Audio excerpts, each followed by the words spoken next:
Imagine everything you love about the hobby in the palm of your hand. An entire store at your fingertips. Everything you need to know about cards is within your grasp. Unlock the secrets of the hobby. Plus, so much more. You don't have to imagine anymore. It's here. Card Ladder. Get the app today. Today on SCC, the Card Ladder app has been released and the crew shares some behind the scenes on the process. Then, with Super Bowl Sunday fast approaching, what will happen to Mahomes and Brady's prices after the big game?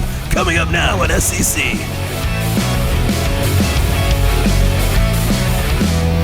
Welcome to episode 8 of Sports Cards Culture. I'm Chris. I'm here with Josh of Cardboard Chronicles, Kristina, Instagram Kristina's PC, and Stiff Arm Wax, Nick, the show's producer. First up on the show, on February 3rd, that's right, 2-3, the Card Ladder native app became available for download in the Apple and Android app stores. The app has been sitting somewhere between 50th and 60th in the sports app charts in the Apple Store, which is pretty amazing.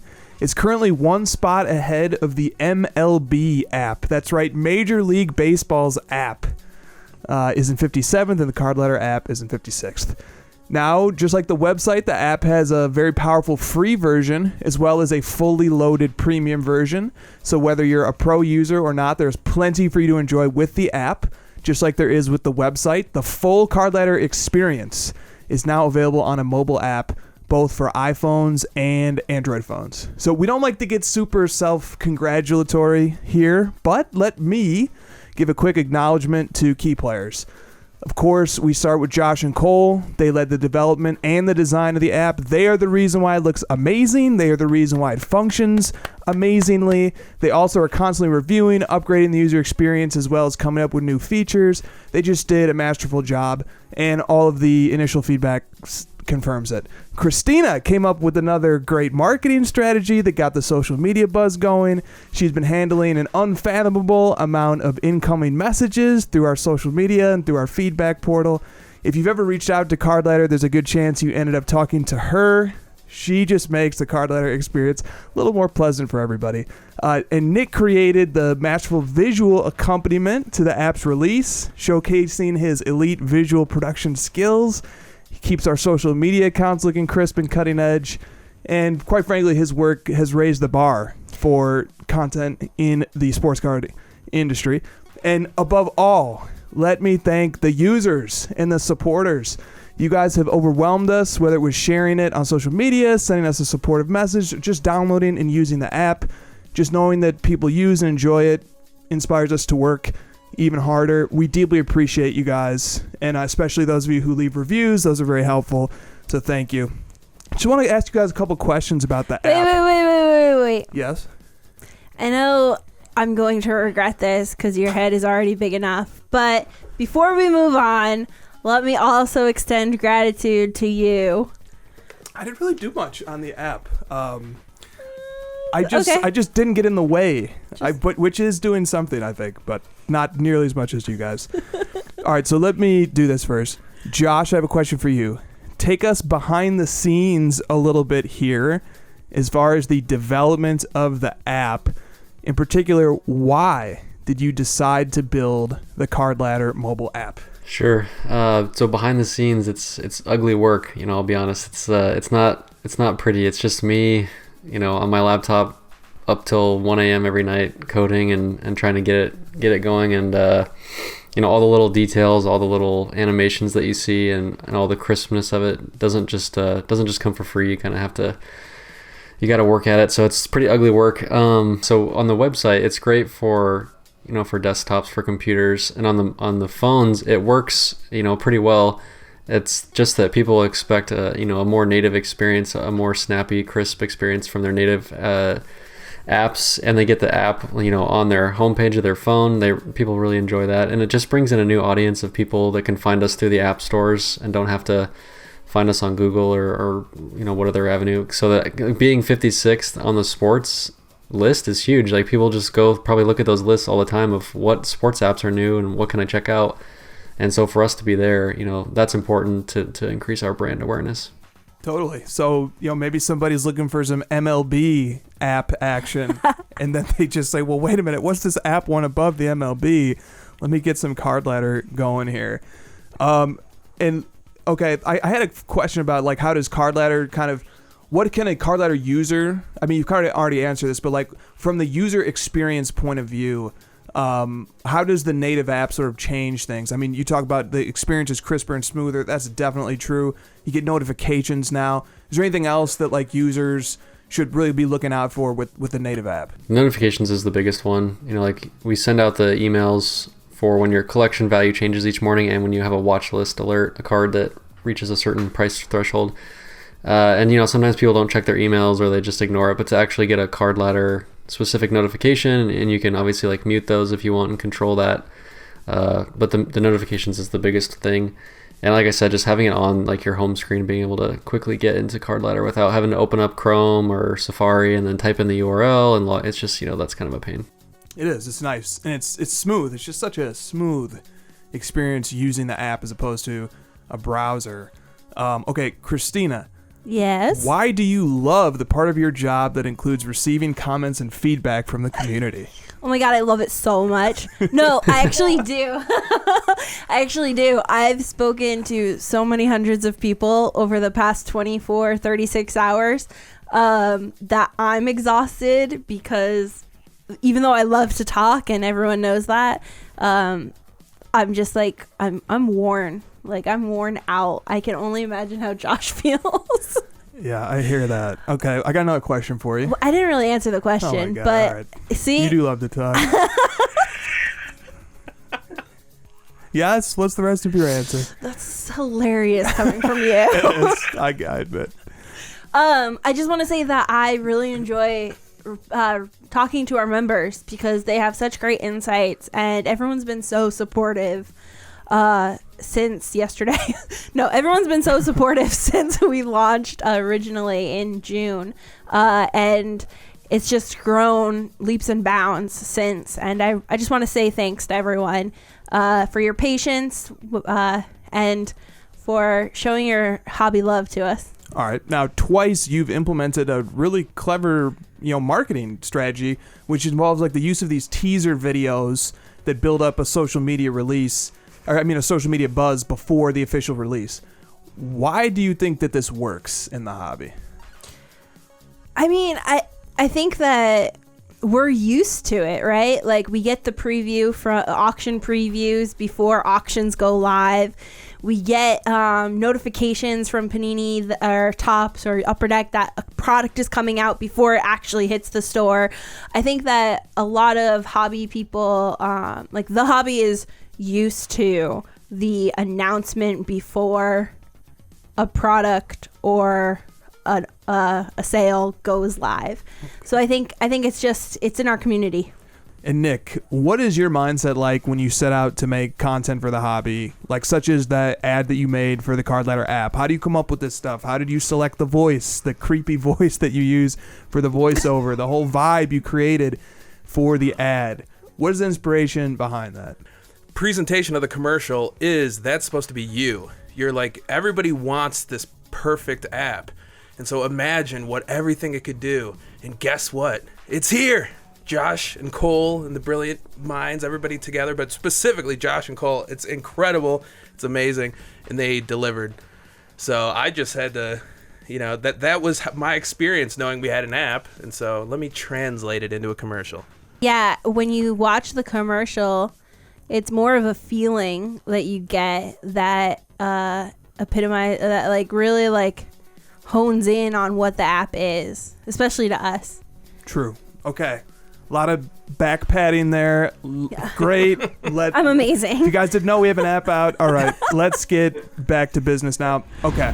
So Super Bowl 55 is coming up this weekend. Patrick Mahomes and the Kansas City Chiefs are 3-point favorites over Tom Brady and the Tampa Bay Bucks. The over-under is set at 55.5, meaning Vegas expects a pretty high-scoring game. Before we go any further, let's just get everyone quickly on the record now. Josh, who will win Super Bowl 55? I'm going to take the Chiefs in this. It's hard to pick against Brady in the playoffs, as we all know. Everyone keeps trying to do it, and it rarely works. But Mahomes and the Chiefs are just, they're on a different level on offense. And these two teams have played earlier this year, and Tyreek Hill had his way with the secondary. He was just running around wide open. Mahomes was hitting him. So I think the Bucs are going to have a tough time stopping the offense, and it could be a shootout, and I like the Chiefs' chances in a shootout. All right, Kristina, who wins? Do you have to ask? Brady is going to dominate, okay? Dominate. Put me on the record. DOM innate. All right, Nick, who do you have? Mahomes and the Chiefs or Brady and the Bucs? Okay, yeah. Who I want to win is Brady. Okay. Who I think has the better team right now. I don't even know how Oakland beat them in the regular season. It must have been a fluke. I didn't watch that game. But the Chiefs are unstoppable. They're like a super team. So they're so good. But it's just, if I bet against Brady after all these years and he does it again, it's like you should have known. So I have to just pick Brady. But I think the Chiefs are the better team. My heart goes with Wow. Way to straddle the line there, Nick. Look, if the line is 3 points, that means it's a pretty darn close expected game here. And you? Chiefs are the best team in football, but I thought the Packers were better than the Bucs, and the Bucs found a way to game plan and win that one. Plus some timely errors by some Packers players helped out as well, and maybe a coaching flub. I will take the Chiefs, but I wouldn't be surprised if it went the other way. All right. Coming up on SCC, what happens to Mahomes and Brady prices after the Super Bowl?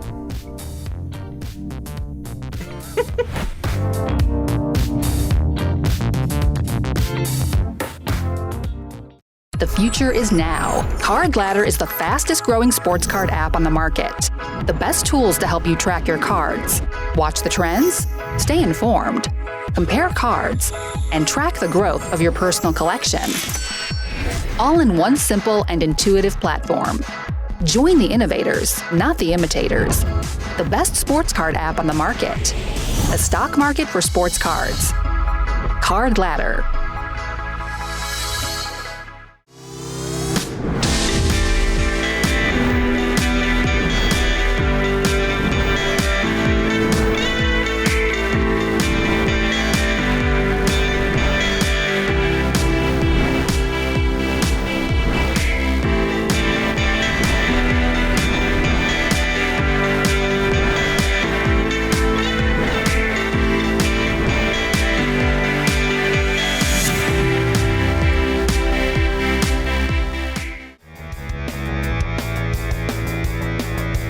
You're watching SCC, Sports, Cards, Culture. Keep up with the crew and follow them on all the socials. Plus, join Josh and Chris and sometimes special guest Kristina every Friday night on Instagram Live. The Crossover. Naturally, card prices are going to be impacted by the Super Bowl. In fact, they already have been significantly impacted leading up to the Super Bowl. Just to give one example, using Card Ladder data, I can tell you that a few days before the playoffs, the 2000 Upper Deck Black Diamond Tom Brady base PSA 10, which has a pop of $278, sold for $2,500 on January 5th. Tom Brady proceeded to march to the Super Bowl as a 5 seed. The card recently sold for $7,000 on February 3rd, an increase of 180% over the last month. So even a guy with 6 rings in the later stages of his career can still see his card prices nearly triple over the course of a month. Now, some of that is probably due to the fact that there are many new people pouring into the hobby, but some of that also has to be an increase in demand for Brady among people who are already in the hobby. So, Josh, I want to ask you, how do we make sense of the fact that this Upper Deck Brady rookie, like many of his others, has nearly tripled in the last month? What does this tell us about the hobby? The hype and anticipation of seeing them play in the Super Bowl and kind of like remembering all that Brady's done and him getting to his 10th Super Bowl and he's going up against Mahomes, seemingly passing the torch. It's just like the perfect matchup for the hobby and to build up the hype. And it's just like, it's been a really nice run for the whole hobby, not just football. And so I think football is getting a good piece of that as well. And the timing just couldn't be better for the prices to go up. Now, with that said, I do think we're going to see some downturn after the Super Bowl like we see most years. Some of that hype will wear off. The finality of it, the actual result will come in. We'll start to get over it and kind of move on. So I expect prices to come down on both players, actually. Josh is right on, and he has foreshadowed something that's coming momentarily. Before we get to it, Winter? Kristina, how do you feel about Tom Brady cards leaping like this? Is he finally getting the respect he deserves? Look, we all know how I feel about Brady, and that man deserves a lot of freaking respect. He has brought over 250 individuals on his teams to the Super Bowl. How many people that is that he has helped get to the ultimate level of their game. And I think that man deserves a 7th ring. Whoa, okay. All right. So, but here's the thing. We're in this weird moment in cards right now where GOATs and icons are where all the energy and the momentum is. So think about this. Patrick Mahomes cards have definitely seen some growth over the last month, but nothing like Brady. Card Ladder reveals that over the last 30 days in PSA 10 slabs, Mahomes' Prism rookie is up 74%, his Optic rookie is up 72%, his Donruss rookie is up 72%. That's substantial appreciation over a month's time, but it's not on the same level as Brady's cards, which are up 180%, 200%. Josh, if there even is an answer to this question, I don't know, but why do you think we haven't seen Mahomes' cards jump as much as Brady's cards have in this month-long span leading up to the Super Bowl? I think there's maybe a feeling that this might be Brady's last Super Bowl, and, he is getting older. I mean, gosh, we're saying it's his last Super Bowl. He'll probably have 3 more as we say that, but there is more of a feeling that Mahomes will be back here several more times, and so there's time to pick up his cards and and maybe wait on it. But with Brady, it's like, man, we're coming to the end of his career. I want to kind of enjoy the last few of these and pick up some of his pieces, and there's probably some of that feeling. See, I disagree. I think that what we're seeing here is that Brady is cemented as a GOAT. He has the 6 rings, right? And that's GOAT status. So he has the 6 rings. He's cemented. He is GOAT. He is a playing GOAT, a living legend. Mahomes, he's an amazing player, but let's see if he wins his 2nd ring before we anoint him as the next GOAT. And yes, I am saying that. And I have kind of a different take than you on that, because I would say, actually, what I think happened here was, even though Brady is the GOAT and Mahomes is the baby GOAT, the expectation was Mahomes would get to the Super Bowl. The expectation was not that Brady would. So somehow the GOAT has exceeded expectations, and you can't hold it against Mahomes for meeting expectations, but Brady exceeded them. And that's always, I think, a recipe for hobby success when somebody leaps over the bar that the hobby is set for them. Okay. All right. Great. So what happens after the Super Bowl? That's right, as Josh said. But look, this is important to talk about here for our final segment. There is a common belief that the best time to sell a player's cards is right after they have this big achievement. But something very different happened even to Patrick Mahomes after he won his first Super Bowl last year. Now, this case study is pretty well known by now, but here's how it goes. Using Card Ladder, I can see that on the day of the Super Bowl, 17 copies of Mahomes Prism PSA 10 rookies sold. 17 for an average price of $1,700, which at that time was an all-time high. By the way, that card is now worth $15,000. Anyway, what's amazing is that the week after the Super Bowl, in which Mahomes won MVP, the card plummeted to $1,100. The card lost 34% of its value over the span of 7 days. My theory on this is pretty simple. I think that even though demand for Mahomes definitely increased after winning his first title, sellers just flooded the market, thinking that it was the right time to sell. There was too much supply, and the card actually dropped in price. Now, this is hardly the only time we've seen this happen. There was a massive sell-off of Michael Jordan after The Last Dance that saw the price of the 86 Fleer PSA 10, which this sounds crazy in light of $720,000 sales this past weekend. But just less than a year ago, the price of this card went from an all-time high of $99,000 all the way down to $62,000 in 1 month. Again, another 30 to 40% drop. LeBron's 2003 Topps Chrome PSA 10 went from 14.6K to 9.3K 10 days after winning his 4th title. Now, of course, both of these cards are selling for several multiples of that now. The LeBron is almost at 40. The Jordan is almost at 700. It is at 720, apparently.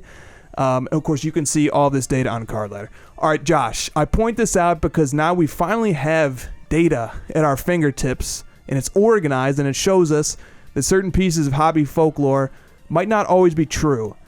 And I invite you to react. I just want you to react to the crashes that we've seen happen, even to all-time greats, the huge surges in value that we see after the crash happens. And I also want to get your take on how important it is to have data available so that people can fact-check stuff and see if the hobby folklore actually holds up. Sure, yeah. I think in these cases where these momentous occasions are happening, people are going completely off emotion, right? They're like, let me sell and make money, and then, let me buy right before the Super Bowl because I'm so excited and I think he's going to win, and I'm basically gambling, and you're kind of playing to norms that you're used to. Whereas when you see this data, you kind of have to take the emotion out of it and do what's best based on the data. That's always good advice here, especially when we're dealing with cards that are worth what they're worth. But let's plug into that emotion anyway. Kristina. Yes? Let's say Luka wins a championship one day, and we're not saying he will, but if he does, are you going to sell his cards right after? No. No. Okay. Kristina was listening. All right. Why not? Because those are coffin cards. Oh, there we go. All right. Well said. Guys, that is episode 8. Hope everybody has a great Super Bowl weekend. Go Chiefs, go Bucks, go Brady, go Mahomes. I really don't think the hobby can lose. This is, like Josh said, kind of the dream matchup for sports cards. It's going to be a great weekend. We'll see you guys next week. Thanks for watching. Tell us in the comment section below what the crew should cover next week, and don't forget to like and subscribe. See you next time on SCC, Sports Cards Culture.